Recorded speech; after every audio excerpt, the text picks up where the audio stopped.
இனிய வணக்கங்கள் உறவுகளே, பாசங்கள்.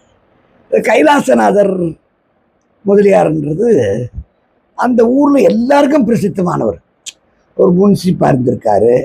எல்லா கலெக்டர்லேருந்து தாசில்தார்லேருந்து எல்லாருக்கும் பழக்கம். அவருக்கு நிலப்புலங்கள் நிறைய, வேலை செய்கிறதுக்கு ஆட்கள் நிறைய, எல்லா எல்லா சிறப்புமே இருக்கு. கல்வி, செல்வம், எல்லாம் வீரம் எல்லாம் நிறைஞ்சிருக்கு அந்த வீட்டில். இந்த பையனும் நல்லா படித்த பையன், விவசாயமும் பார்க்குறான், அப்பாவுக்கு கூட துணையாக இருக்கிறான், எல்லாம் செய்வார். ஒன்றும் என்னமோ தெரியல, அவருக்கு ஒரு கோவம் என்ன தெரியல. எல்லாம் வந்திருக்காங்களான்னு பார்க்கறதுக்காக இவர் ரிசப்ஷன் ஆரம்பித்த உடனே பந்தி ஆரம்பித்தாச்சு. பந்தி ஆரம்பித்த உடனே ஒருத்தர் காற்று இந்த மாதிரி கடகடன்னு போய் ஒரு சேர் பிடிச்சி உட்காந்துட்டான். உட்காந்துச்சு சாப்பாடு போட்ட உடனே கடகடன்னு பேசுகிறான். இவர் வந்தவர் எல்லாரும் தாஸ்தார் வந்துட்டாரா, முன்சிப் வந்துட்டாரா, விஏ வந்துட்டாரா, ரைட் ரைட் ரைட் ரைட் சாப்பிடுங்க சாப்பிடுங்க சாப்பிடுங்க, நல்ல திருப்தியாக சாப்பிடுங்க அப்படின்னே வந்தவர் இவனை பார்த்தார்.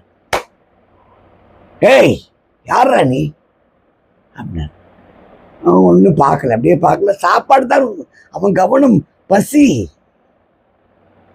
உடனே இப்போ கொத்தா பிடிச்சி, இங்கே வாடா, 2 பேரும் கூப்பிட்டாரு, வெளியே அனுப்புனா அவனை. வெளியே அனுப்பிச்சிட்டு நேரம் சாப்பிட்றதுக்கு வெளியே போகிறான் அப்படின்னு அவன் போகும்போது சொன்னான், முதலார நீயா என்னை கூப்பிட்டு சாப்பாடு போடுவ பாரு அப்படின்னு சொல்லிட்டு போயிட்டான். ஆமாம், பெரிய முனிவர் சாபம், போடா அப்படின்னு சொல்லிட்டு விரட்டிட்டார். ஆச்சு. இந்த மாப்பிள்ளை பையன் ரிசப்ஷன் முடிஞ்ச உடனே பொண்ணு எல்லாம் சந்தோஷமாக இருக்கேன்.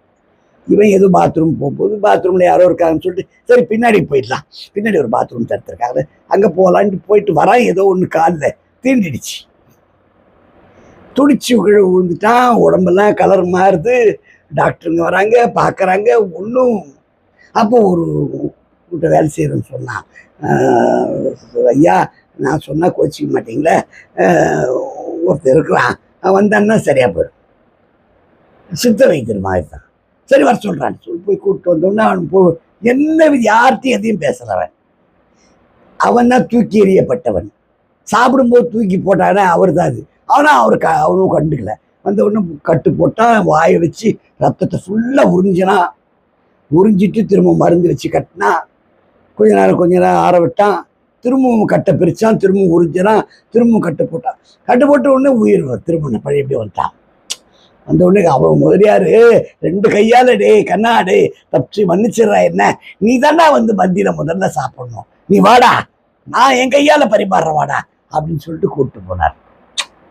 வாழ்க்கையில் எல்லாருக்கிட்டையும் ஒரு திறமை